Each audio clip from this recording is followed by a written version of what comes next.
بسم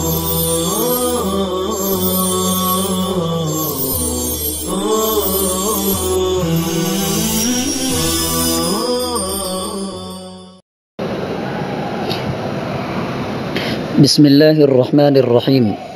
اللہ والا بننے کا نسخہ۔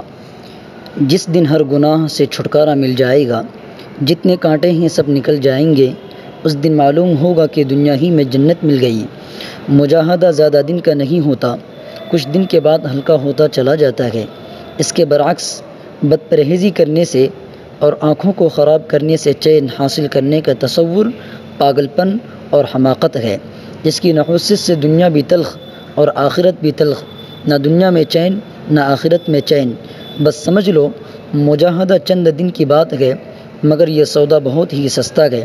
تھوڑا سا غم اٹھا لے، اللہ کے لیے ہمت کر لے، پھر چند دن کے بعد مجاہدہ بھی ہلکا ہو جاتا ہے۔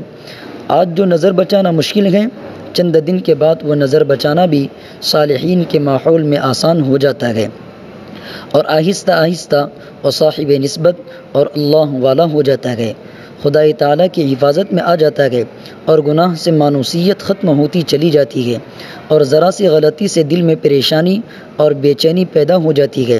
جیسے کوئی شخص جلتا ہوا سگریٹ لگا لے تو اس وقت یہ کوئی نہیں کہتا کہ ڈرو مت، یہ تو چھوٹی سی چنگاری ہے، بڑی آگ نہیں ہے، مگر آپ اس سے بھی ڈرتے ہیں۔ دوستو، اسی طرح گناہ چھوٹا ہو یا بڑا، اللہ تعالیٰ کی تھوڑی ناراضگی بھی بڑی ناراضگی ہے۔ یہ اس نے عرض کر دیا کہ لوگ پوچھتے ہیں کہ یہ چھوٹا گناہ ہے یا بڑا، صغیرہ گناہ ہے یا کبیرہ، بتائیے سگریٹ کی چھوٹی چنگاری کیا کم خطرناک ہے؟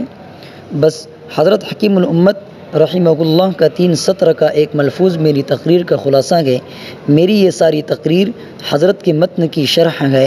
حضرت نے فرمایا کہ تم شریعت پر چل کر دیکھو، انشاءاللہ سب تمہاری عزت کریں گے، جس کی بین دلیل یہ ہے کہ جو پکے مسلمان ہیں، انگریز، ہندو، پارسی وغیرہ سب ان کی عزت کرتے ہیں۔